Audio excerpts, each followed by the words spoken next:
जय श्री राम।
दुष्ट असुर, अश्व की नहीं, अब तुम्हारी जीवन लीला समाप्त होगी।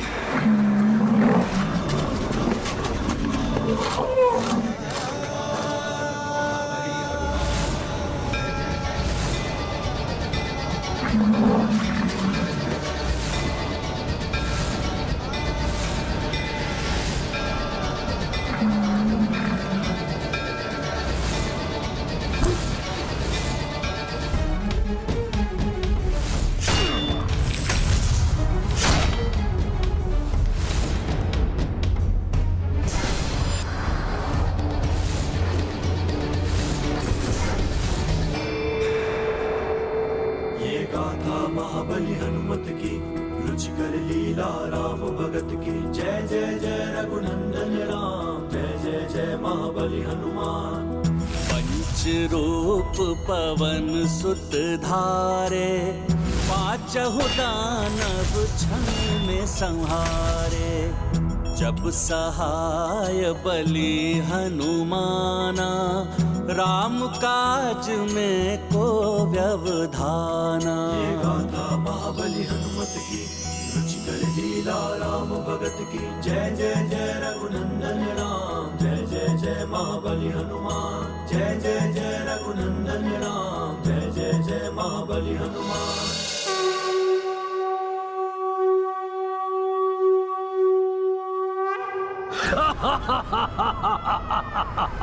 आश्चर्य, मेरे महादानवों का वध कर दिया इसने, मेरे महादानवों का।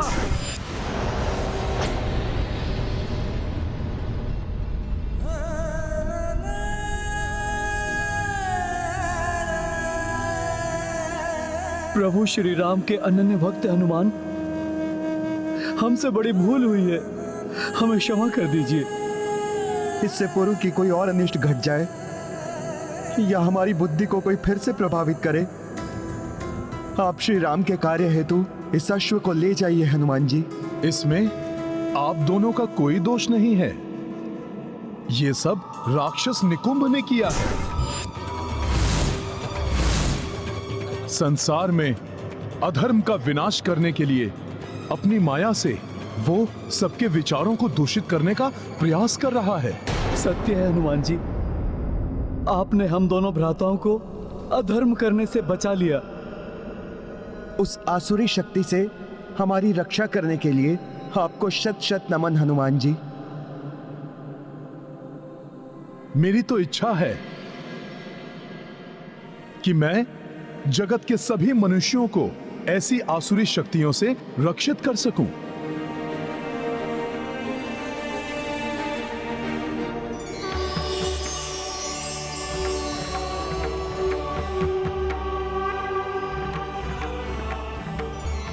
प्रणाम ब्रह्मदेव। हनुमान, तुम तो सदैव से ही सबके संकट मोचन रहे हो। तुम्हारी इच्छा अवश्य पूर्ण होगी। मैं सृष्टिकर्ता ब्रह्मा ये विधान करता हूं कि अब से जिस भी घर एवं नगर के द्वार पर श्री राम का नाम लिखा होगा एवं तुम्हारे पंचमुखी रूप की प्रतिमा होगी, वहां कोई भी बुरी शक्ति या राक्षसी सोच प्रवेश नहीं कर पाएगी और तुम्हारी पंचमुखी प्रतिमा घर की 5 दिशाओं से रक्षा भी करेगी। जय श्री राम। गाथा महाबली हनुमत की, रुचिकर लीला राम भगत की। जय जय जय रघुनंदन राम, जय जय जय महाबली हनुमान। ब्रह्मा दिए हनुमत आसीसा, पंचमुखी महिमा हो विशेषा। नारायणपुर घर घर उभरा, पंचमुखी हनुमान का चित्रा। तत्पश्चात कपि सुनो भाई, अश्व हथेली लिए चढ़ाई। जन जन अरु राजा पर नामा, उड़ चले अवध दिशा हनुमाना। गाथा महाबली हनुमत की, रुचिकर लीला राम भगत की। जय जय जय रघुनंदन राम, जय जय जय महाबली हनुमान।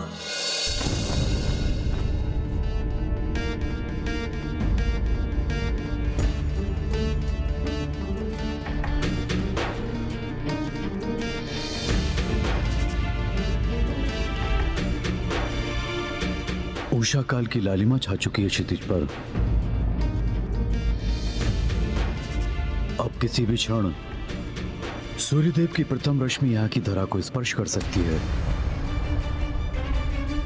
और यदि इस क्षण के पूर्व भी हनुमान नहीं आ पाए तो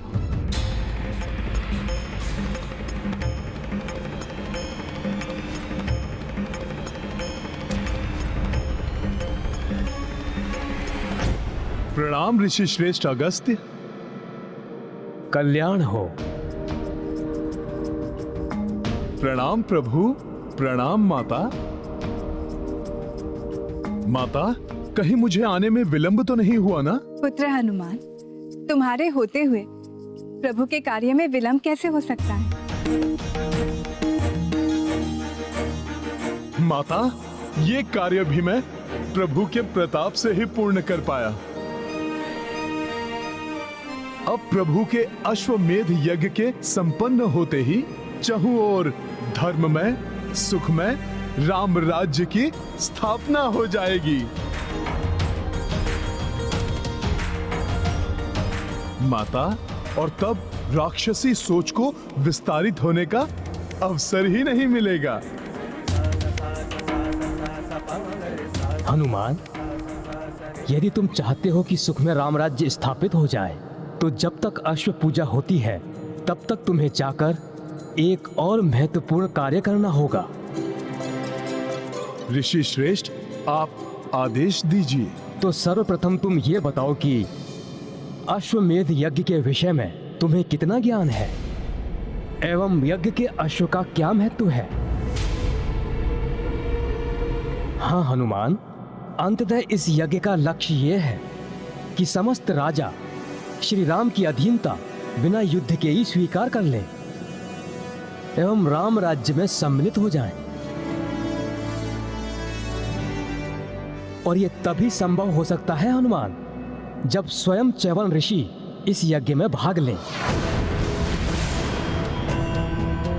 क्योंकि वो उन महान ऋषियों में से एक हैं जो महातेजस्वी हैं, जिनके तप में अतुलनीय शक्ति है। ओम नमः शिवाय। ओम नमः शिवाय। ओम नमः शिवाय।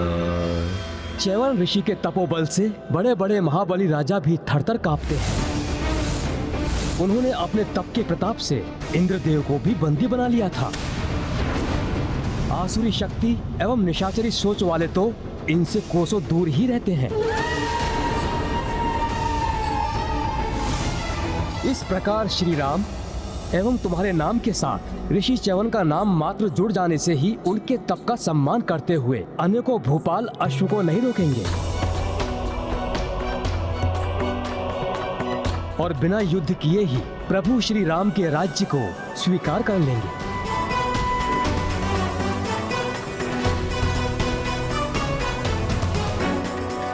परंतु ऋषि च्यवन सरयू किनारे तप कर रहे हैं, शीघ्र कुपित हो जाते हैं वो।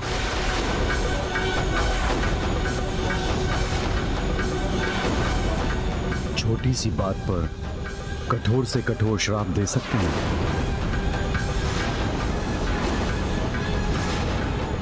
उन्हें यज्ञ के लिए यहां ला पाना लगभग असंभव ही है हनुमान।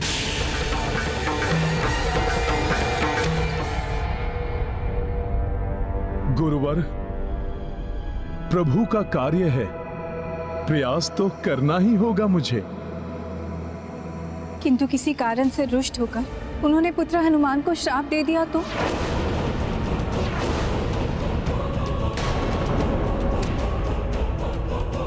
माता,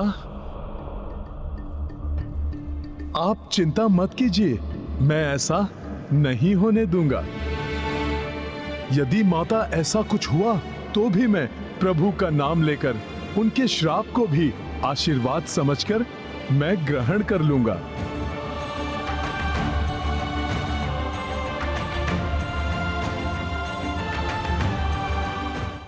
माता, किंतु मैं ऋषि च्यवन को लेकर अवश्य आऊंगा। कार्य कितना भी जटिल हो, किंतु बिना किसी संकट के समय रहते यदि वो कार्य कोई कर सकता है तो वो मात्र हनुमान ही है।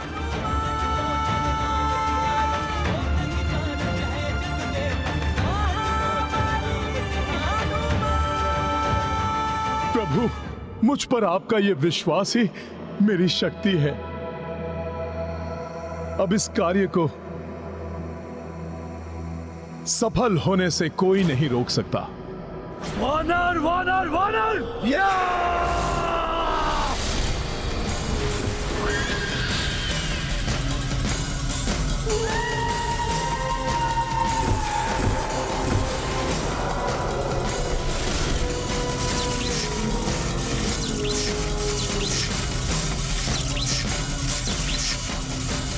ये वानर ही मेरी राह का रोड़ा है। अश्व को अयोध्या पहुंचाया और अब च्यवन ऋषि को लाने चल दिया। नहीं, च्यवन ऋषि के आने का अर्थ है राम राज्य की शीघ्र स्थापना। तब हम आसुरी सोच से पतित नहीं कर पाएंगे मनुष्यों को, तो कैसे होगा पाप का विस्तार, कैसे होगी अधर्म की जय।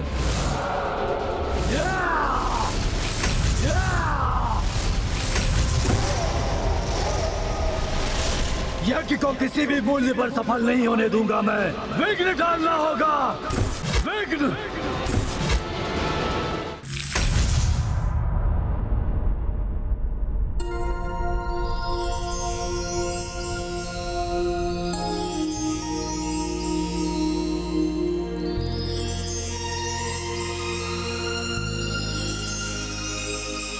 कैसी सात्विक ऊर्जा उपस्थित है यहाँ चहुं ओर। ओम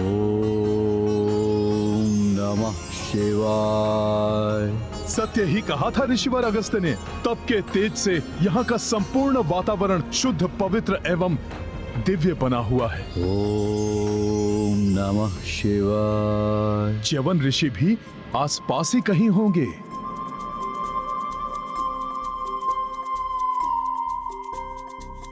ओम नमः शिवाय। ये ऋषिवर च्यवन कहाँ है? ओम नमः शिवाय। ओम नमः शिवाय।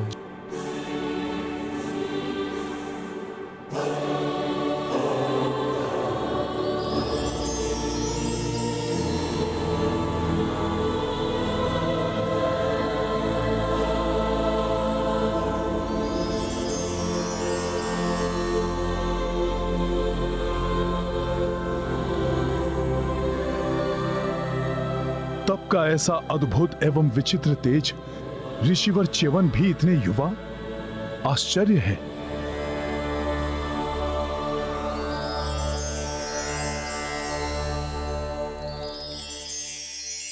ये क्या, बाहर से तो युवा है किंतु भीतर से वृद्धता भी झलक रही है। ये क्या पहेली है? ये कोई माया है या तप का तेज या फिर कुछ और? वहीं रुक जाओ और निकट जाने का साहस मत करना।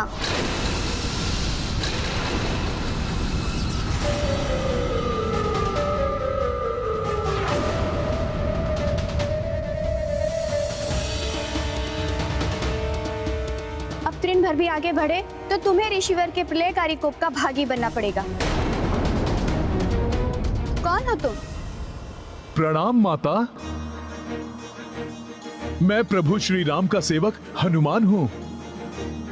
मैं ऋषिवर के तप में विघ्न नहीं डालूंगा, किंतु प्रभु श्री राम के अश्वमेध यज्ञ के लिए मुझे शीघ्र ही ऋषिवर को अयोध्या लेकर जाना है। उसके लिए तो तुम्हें ऋषिवर के मंत्र जाप के संपन्न होने तक प्रतीक्षा करनी होगी।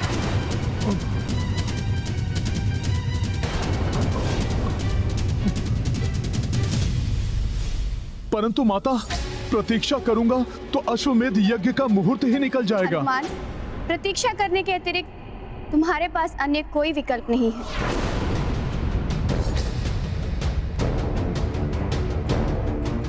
ओम नमः शिवाय।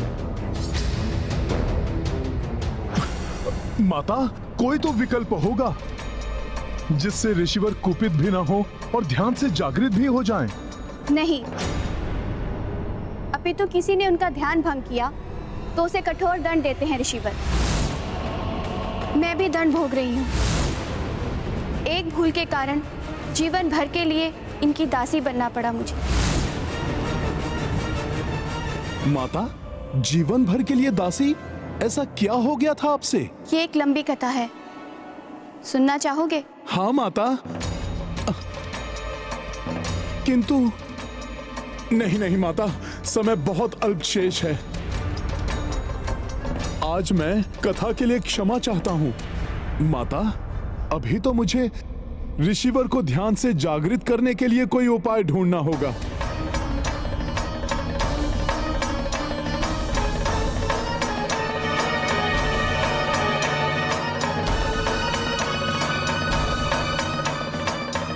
क्या हुआ हनुमान? तुम्हारे मन में कोई जिज्ञासा उठ रही है? जिज्ञासा तो है माता। सैकड़ों वर्षों से जिनके प्रताप के बारे में सुना है, वो देखने में इतनी कम आयु के हैं, देह से युवा प्रतीत हो रहे हैं। माता, किंतु तपोबल किसी दृढ़ आयु समान ऋषि के जैसा है। इसकी भी कथा लंबी है, कहो तो सुनाऊं? माता, तब तो आप रहने दीजिए। अभी तो आप यही प्रार्थना कीजिए कि ऋषिवर को बिना कोपित किए ध्यान से जागृत करने का उपाय मिल जाए मुझे। ऋषिवर का ध्यान तो उनकी इच्छा से ही टूटेगा। उचित है कि तुम प्रतीक्षा करो और मुझे अपने कार्य करने दो।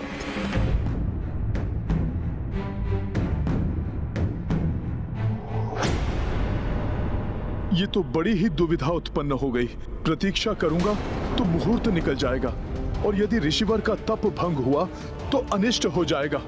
क्या करूं मैं? कार्य के मध्य किसी भी व्यक्ति को दुविधा हो सकती है, किंतु ऐसे समय में व्यक्ति को संयम और धैर्य से काम लेना चाहिए।